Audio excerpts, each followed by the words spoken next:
Teshidelek. So till now we had completed two chapters, first and second chapter of the syllabus.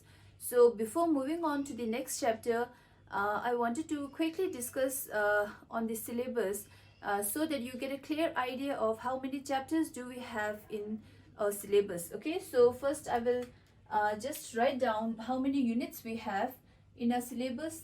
So the first unit we have is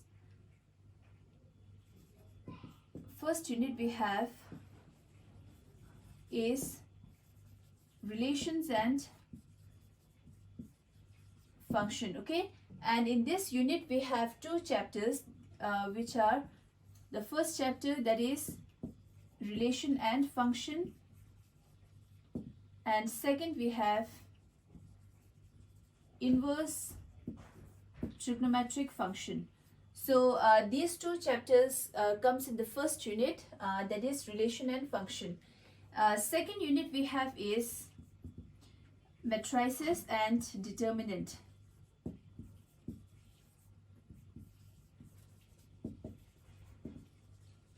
So this is the second unit in which we have two chapters which are, first we have matrices and second we have is determinant. So these are the two chapters we have in this unit. So this is second unit. Okay, and then in the third unit we have calculus, in which we have 5 chapters which are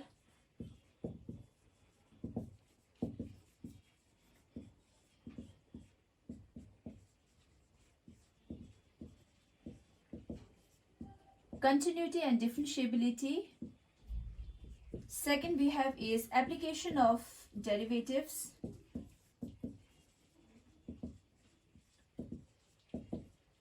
Third we have is integration. And then we have application of integration.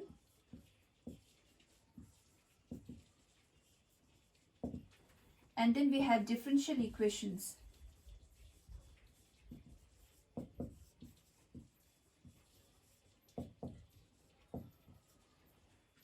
So this is the third unit in which we have 5 chapters. Okay, and in the fourth unit we have vectors and three-dimensional geometry. So we have two chapters. One is vector algebra, and then we have three-dimensional geometry. So these two chapters are in this unit, fourth unit. Okay, then we have fifth unit, that is linear programming problem.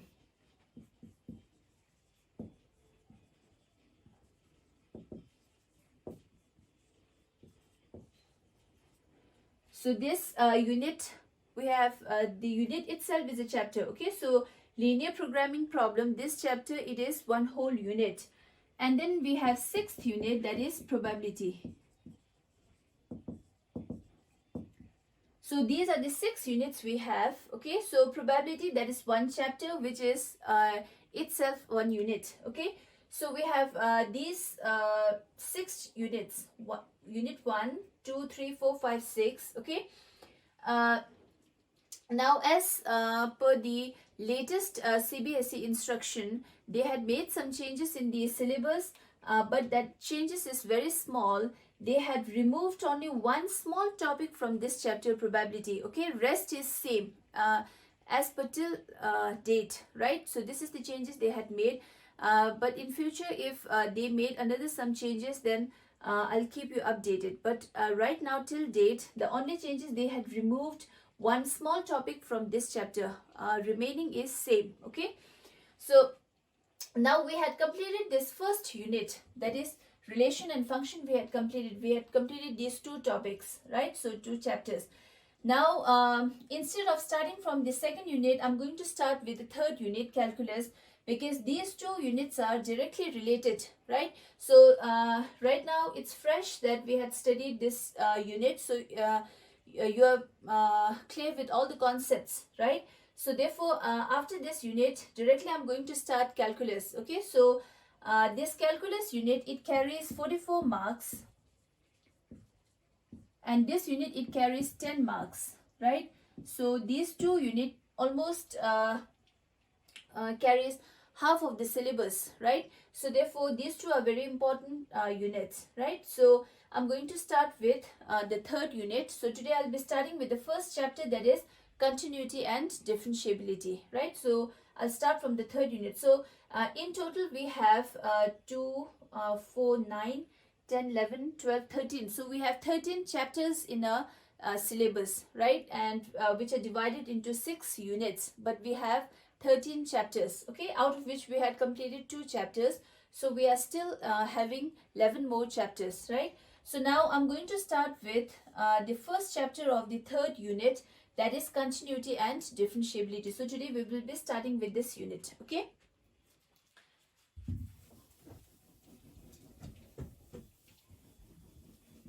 Okay, now to start this chapter, I just want to ask you one question that you had studied in class 11. Okay, what do you remember in limits? There is one chapter, limit, in the class 11. Okay, so you were introduced with the definition of limit and some basic concepts of limit in class 11.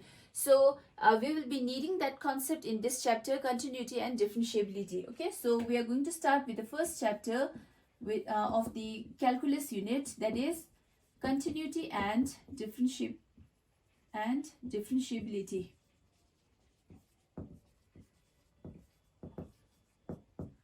So here in this chapter, these are 2 different topics. Continuity, it is one different topic, and differentiability, it is one topic. Okay, in both of these topics we need the concept of limit. We have to apply the concept of limit in these 2 topics. Okay, so before starting with the continuity, today I'm going to recall all the things which you had already studied in class 11 on the concept of limit. Okay, so first you should be clear with what do we mean by a limit of a function. Okay, so now you had already defined limit in class 11. Okay, so now we just want to recall.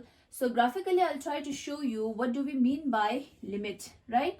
So now we have a function fx, okay, so which I can write it as fx is equals to y. So we write it like this. So now what do we mean by f of x? What do we mean by f of x? It is the image of x, right? So that is, if I again show you with the help of arrow diagram, so say my function f is from set A to B, right? If I take my element x in the first set, then I will get a unique image in set B, which I denoted by f of x. Usually we write just y, is it? So now f of x is the image of x. Okay, so we say that when we take the 2 variables x and y, we say that y is the dependent variable because it depends on the value of x. X is independent, right? So x can take any value from the set A, and corresponding to each x, okay, you will get one unique image. So this is how we define a function. Okay, so f of x, when we write f of x, it is the image of x under the function f. Okay, so now when we are talking about the limit, then how do we define a limit? So first, before defining it, you just understand. So we take the value of x, okay, on x-axis, and we take the image on y-axis.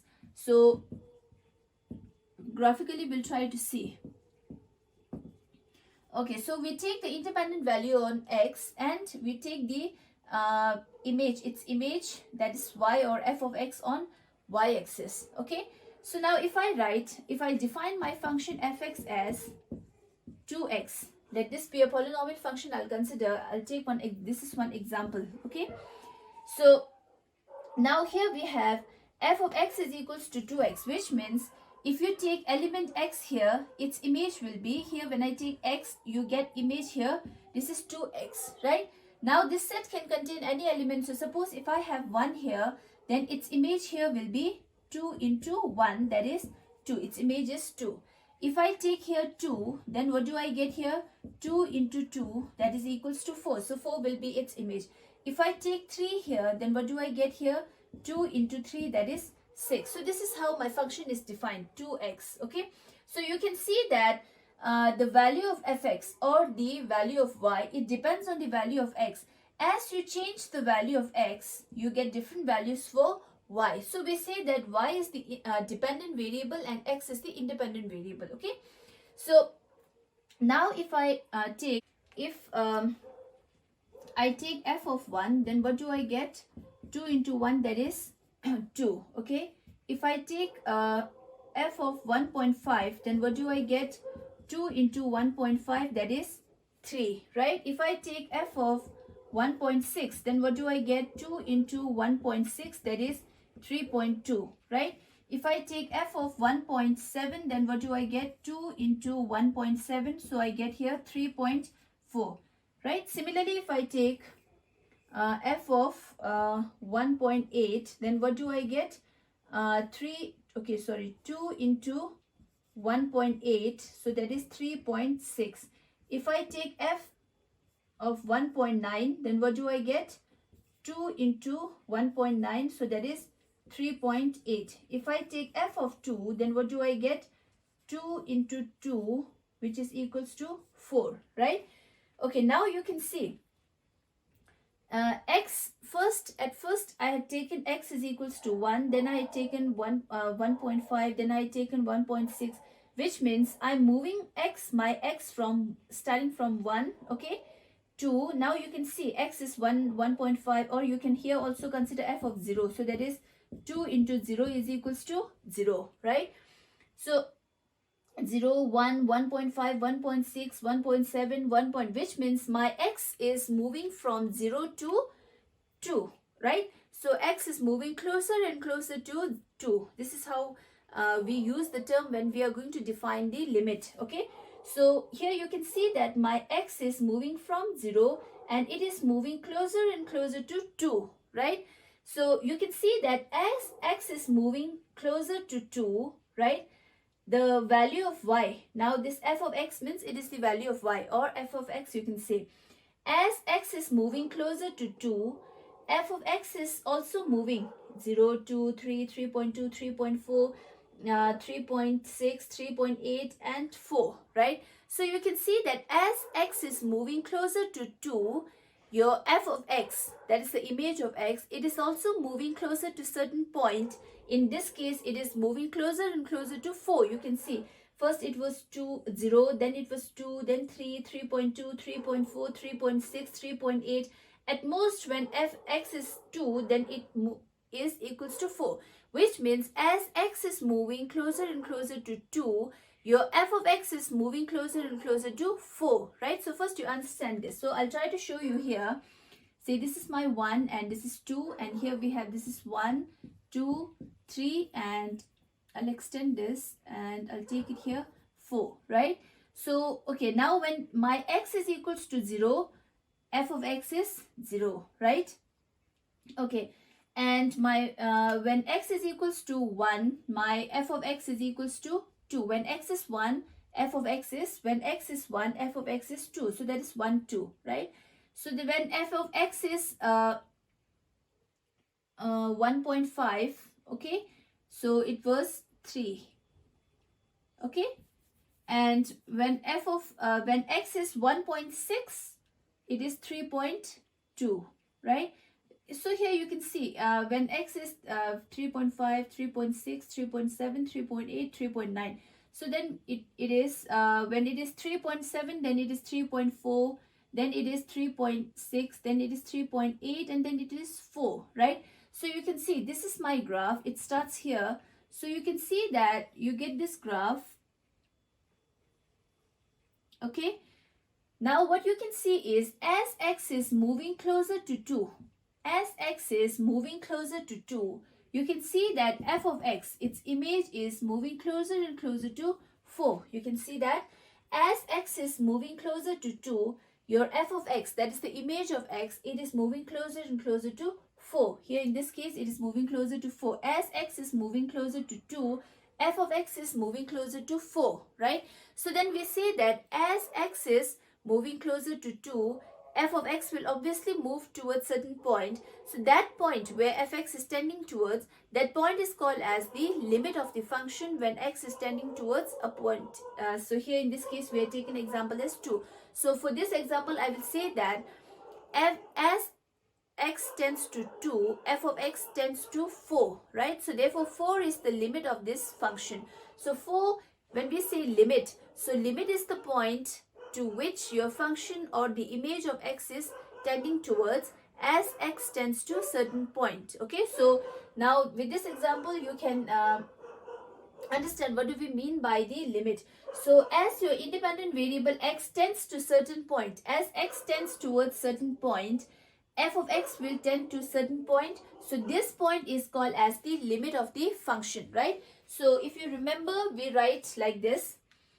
So we write limit of fx, okay, so limit of fx as x tends to, here as x tends to 2, so this is equals to 4. You write it like this, okay, or you can say limit of fx as x tends to a. So a is any point on x-axis where x is tending towards. So you will get, so when x tends to a, f of x will tend to a certain point. Obviously that will happen. So that point, say let it be L. So this L is called as the limit of the function. So this L is called as the limit of the function. Okay. So now in this example we can write limit of, here what is your f of x? It is 2x. So limit of 2x, function fx is 2x here. So limit of 2x as x tends to 2, here x is tending towards point 2, then you can see that as x tends to 2, f of x tend towards 4, right? So we say that 4 is the limit.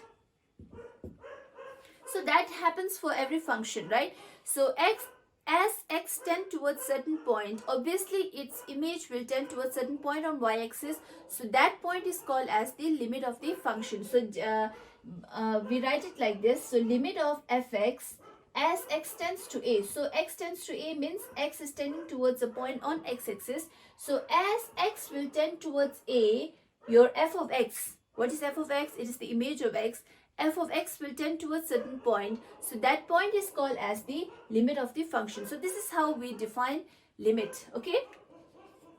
Okay, now after defining limit, now if you remember, you might have checked the existence of limit. Then the next topic on limit comes existence of limit. Okay, so these all are done in class 11. Now since we need all these concepts in here, this chapter, so therefore I'm revising it. Okay,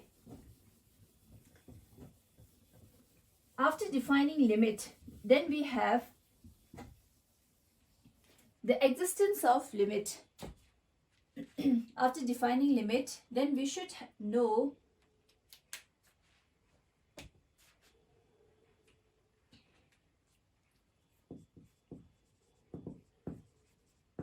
the existence of limit. Okay, now when do we say that a limit exists or a limit does not exist? Okay, so now now we are going to use the definition of limit. Okay, so here in the previous example we had taken point 2. Okay, so we had written x tends to 2, x is tending towards 2. So when x tends to 2, f of x will tends to certain point. Now when I say that x tends to 2, x can tend towards 2 in two ways. Either x can tend towards 2 from left hand side. First x is somewhere here, then here, then here, here, here, here. So x is coming nearer and nearer to 2 from left hand side, right? The other way is also x can come towards 2 from right hand side. So first x is somewhere here, then it is here, then here, then here, then here. Here also x is moving towards 2 and here also x is moving towards 2 but in opposite direction. Okay, so both ways are correct, right? So x can tend towards 2 from left hand side as well as x can tend towards 2 from right hand side, right? So when x is tending towards 2 from left hand side, okay, then your f of x will tend towards certain point. Similarly, when x is tending towards 2 from right hand side, then your fx will also tend towards certain point. So when the left hand side, when x is tending towards 2 from left hand side, you get one limit at that time. And when x is tending towards right hand side, you get one limit. If the two limits coincide, which means if the two limits are equal, then we say that the limit of the function exists, right? If you get different limits, when x is tending towards 2 from left hand side, you get a different limit, and for when x is tending towards 2 from right hand side, if these two limits are not same, if they are different, then we say that limit of the function does not exist. So when we find the limit when x is tending towards 2 from left hand side, then we call it as left hand limit. And when x is tending towards 2 from right hand side, and that time when we find the limit, that is called as right hand limit. So if left hand limit is equals to right hand limit, then we say that limit of the function exists. Otherwise, the limit of the function does not exist. Okay, so we'll look at the previous example. I taken my function f of x as 2x, I guess. Okay, so if I write okay, it's very simple. First we'll just understand this. Say this is my 2, right? This is the limit point. It's called as the limit point at which your independent variable is tending towards. So 2 is the limit point. Now x can tend towards 2 from left hand side, as well as x can tend towards 2 from right hand side. So my function is defined as 2x. F of x is equals to 2x. Okay, so now first I will take certain points on the left hand side and see what do I get for left hand limit, and then I'll take certain points on right hand side, and then I will find the right hand limit, and we'll check whether I get the same value or not. Okay, so let it be 1, 2, 3 and 4, 5. I'll take one more point, that is 6. Okay, now first I'm going to take on two different sides. For left hand limit, I will take some points on the left hand side. So I'll consider only those points which are very close to 2, right? So which will give us an accurate limit. Okay, so first I will take f of 1.5. So 1.5 is somewhere here. I'll take yes, 1.5. So what do I get? 2 into 1.5. So that is equals to 3. Then I'll take 1.8, which I get 2 into 1.8. So that is 3.6. And then I'll take f 1.9. So that is equals to 3.8. And at most you can go up to 2. At most you can go up to 2, not beyond that. Okay, so f of 2 is 4. So I can see when I take 3.5, I get value image as 3, right? Okay, then when I take x is equals to 1.8, I get 3.6 somewhere here. Okay, and then somewhere here. So I get this. So you can extend this, right?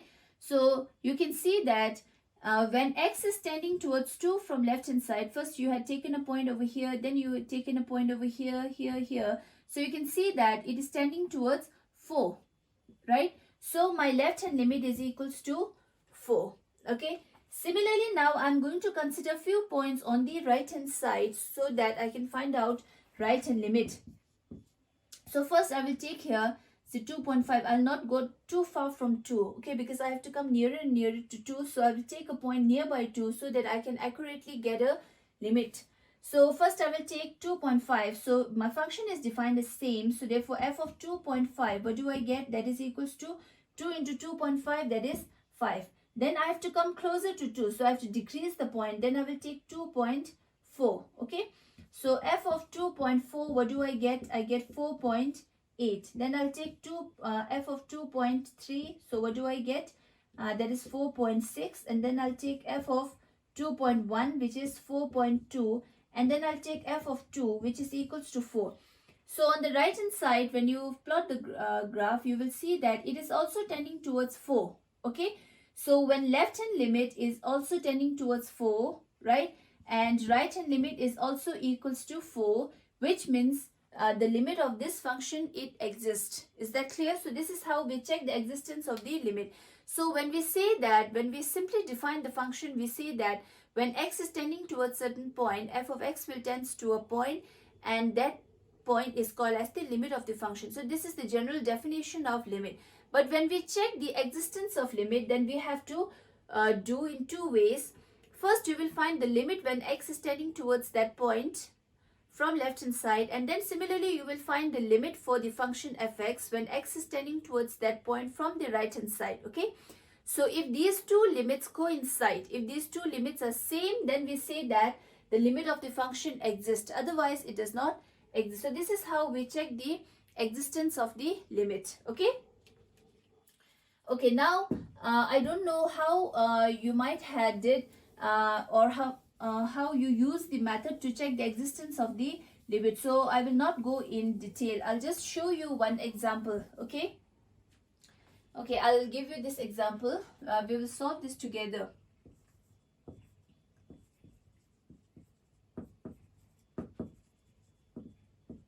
Check the existence of the limit of the function f, which is defined by f of x is equals to, if I write x square plus 1 when x is less than or equals to 1, and I'll write 2 when, or I'll just write x plus 1 when x is greater than 1. Okay, at x is equals to 1. Okay, now this is your question.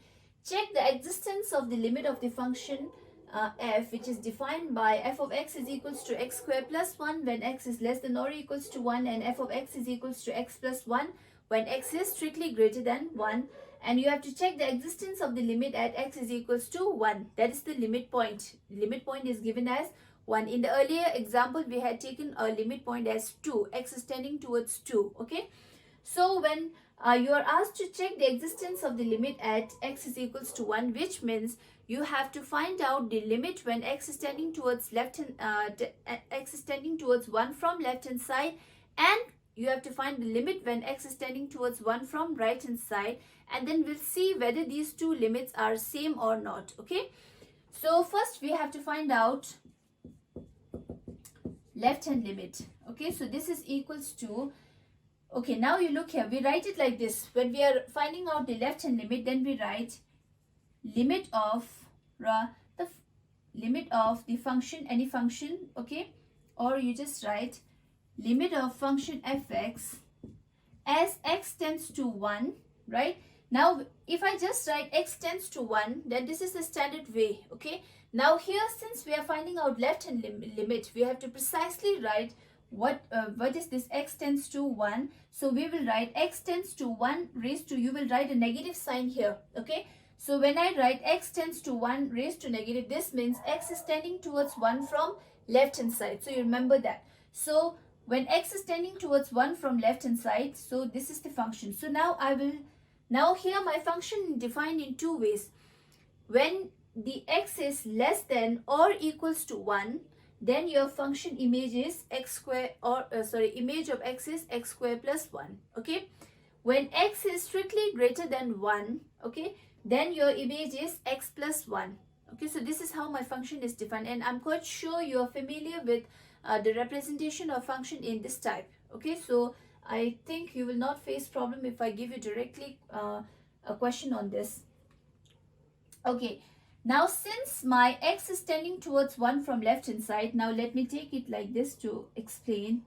Let it be 1. Okay, now please remember that whenever we are finding out limit, when we say x is tending towards the limit point, then x is going very near to 1, but x is not exactly taking the limit point. You remember that x is tending towards 1, which means between any two real number there exist infinitely many real numbers. So x is going very near to 1. Okay, so you have to consider all those points which are nearby 1, but not exactly 1, because x is moving closer and closer to 1. When I say that, so first if I say x is at okay, let me take, this is 1, so this is 0.9, this is 1. So can you say that 0.9 is nearest to 1? No, because there lies infinitely many points between these two. So you may think of 0.99, okay, still this is not the nearest point. Then you can take 0.999, that becomes more closer to 1. Okay, so likewise you will get infinitely many points between any two small real numbers, right? So therefore you have, when you are saying that x is moving towards 1, you have to consider all those points which are nearby 1, not exactly 1. Okay, so now we can say that when x is moving towards 1 from left hand side, when x is moving towards 1 from left hand side, x may be very near to 1, but in this case x is always less than 1. So you remember that. Okay, when x is moving towards 1 from left hand side, so x is somewhere here. First x may be here, then here, so it will move closer and closer to 1, but it will not cross 1, which means in this case when you are finding out the left hand limit, your x will be always less than 1. Okay, so now we have a restriction on the function. So when x is less than 1, now when you are finding the left hand limit, your this nature of x, it comes in this restriction. Okay, so in that case your function image f of x is x square plus 1. So therefore I will write limit of x square plus 1 when x tends to 1 from left hand side. So this is the correct way of choosing the function. So you know that whenever you are finding out the left hand limit, x is always less than, okay, very close to the limit point, but it is always less than the limit point. Okay, so according to that you have to choose the function. All right, so now we have limit of x square plus 1 as x tends to 1 from left hand side. So this is my function. Okay, now we will discuss this how do we check the existence of limit in the full way, because this whole concept is needed in this topic continuity. So you must be thorough with this topic. So today we will just spend time on checking the existence of limit. If this part is done, then almost 90% of the concept is cleared from this topic continuity, right? So today we will spend time on understanding how can we check the existence of limit, right? Okay, now how we will find the limit. Now we know that when you are finding out the left hand limit, so x is always less than 1. I've shown you in that number line, right? So x is very close to 1, but it is less than 1 because x is on the left hand side of 1, so it is less than 1. Now to show that x is less than 1, okay, x is less than 1, what I will do is I will make a substitution method here. So I will write let x is equals to 1 minus h. Okay, 1 minus h, where h is some small positive real numbers. Okay, so just to show that x is less than 1, okay, I'm making this substitution. Let x is equals to 1 minus h, but I have to define what is this h. H is some small positive real number. If I don't write this, okay, so if you subtract a positive real number from 1, if you subtract a small positive real number from 1, then obviously this value will be less than 1 because you are subtracting some positive number from 1. So the remaining, the difference will be always less than 1, right? So just to show that x is less than 1, I'm making this substitution. Now what happens if I don't describe what is this h? If I don't write h belongs to some positive real number, then h can also be some negative real number.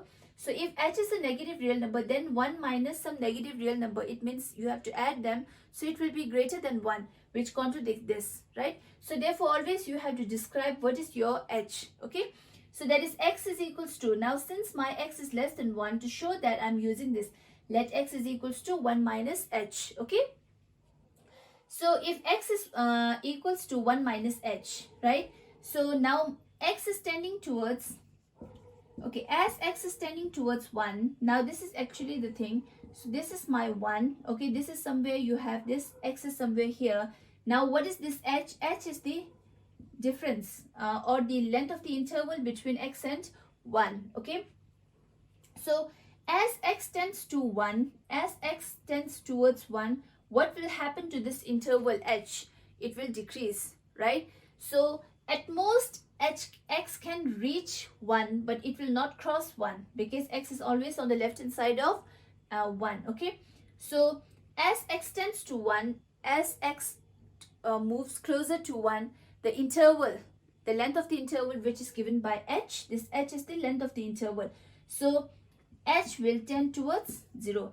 As x move, or as x tends to 1, h will tend towards 0. So you will make this substitution. Okay, so now I can put it here. So I just want to eliminate this, so for that I will write now I will make this substitution. Instead of x, now I will write 1 minus h.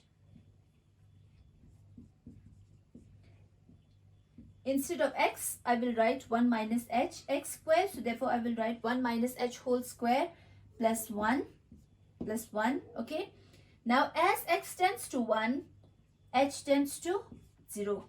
Is it? So I'm just converting x in terms of h. Okay, so now everything is now in terms of h. Your variable is in terms of h. Your limit point h is also tending towards 0. Okay, so in class 11, to evaluate a limit, there are certain few methods. We have direct method, we have factorization method, we have. Okay, so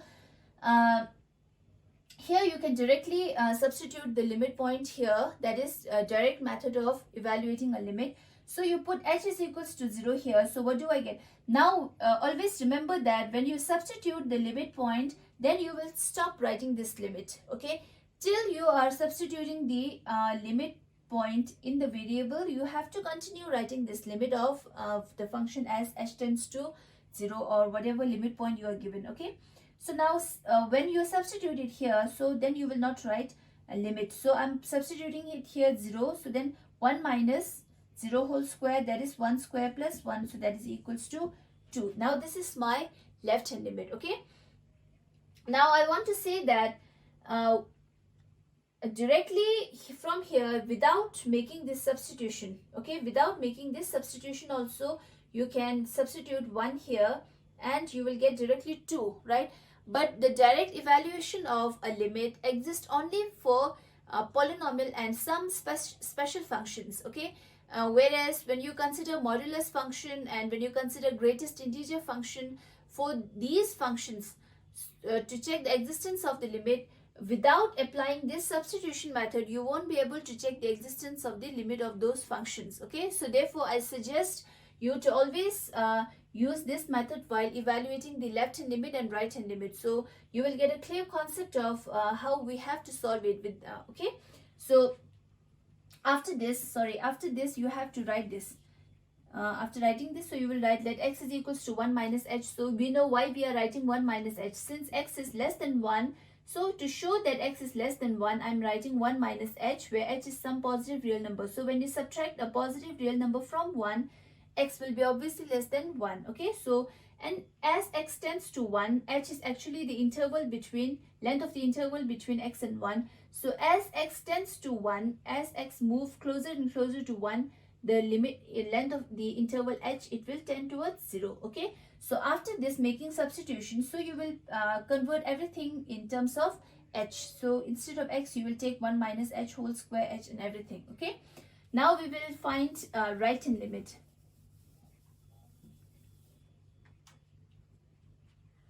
Okay, now to find right hand limit. Now if you understood how do we find left hand limit, then obviously it's same for right hand limit. So I will write limit of fx as x tends to 1 from right hand side. Now this is how we denote left hand limit and right hand limit, because these two are different. If you just write x tends to 1 only, then it is not specified whether you are moving towards x from left hand side or right hand side. So to specify that, you will write 1 raised to negative, so which denotes x is tending towards 1 from left hand side. Okay, so when you write x tends to 1 raised to positive, then it means x is moving towards 1 from right hand side. Okay, so this is the difference. So now when you have, okay, say this is 1, now x is somewhere here, x is moving towards 1 from right hand side, so which means x is somewhere here. Okay, So as you take x very close to 1, but in that case also x is always greater than 1, because on the right hand side number is always greater. Okay, so you will see that when x is moving towards 1 from right hand side, however you take a very x very close to 1, but still you will get x is greater than 1. Okay, now our function is defined as when x is greater than 1, then the image of x is x plus 1. Now you have to choose this function instead of this. Okay, so here I will write limit of, now in this case my function will be x plus 1 when x is tending towards 1 from right hand side. Okay, so now again I'll make the substitution here. Now in this case x is greater than 1. So to show that, I will write let x is equals to 1 plus h, where h is some positive real number. So when you add a positive real number on 1, the sum will be obviously greater than 1. Okay, so just to show that x is greater than 1, I'm making this substitution. Okay, so say x is somewhere here. So x plus 1 plus h means x. So h is the length of the interval. So as x tends to 1, okay, h will tend towards 0. So you write it here. So this is equals to now limit of, now instead of x I will write 1 plus h. 1 plus h, x, instead of x I taken 1 plus h, you take down plus 1, this plus 1 here, and as x tends to 1, now instead of this I can replace with h tends to 0, right? So now you can directly substitute it here. So you will write here, this is 1 plus 0, that is 1 plus 1, so we get 2. Okay, now what do we have? Left hand limit is equals to right hand limit. So left hand limit we got 2, right hand limit we got 2. Okay, so therefore limit of this function exists. So in this way you will check the existence of the limit. So at last you have to conclude this. Therefore limit of function as x tends to 1. Now you just write 1. Okay, so limit of the function fx as x tends to 1 exists. So this is how you will conclude. Is that clear? If you are getting left hand limit and right hand limit different, then you will say that limit of the function as x tends to 1 does not exist. So this is how you will check the existence of the limit of the function. Now this is the topic of class 11, and I'm just revising it because this whole concept is needed in this topic. Okay, continuity. So therefore we spent time to understand this concept, right? So today I will stop here. Okay, and as assignment you will do exercise 5.1.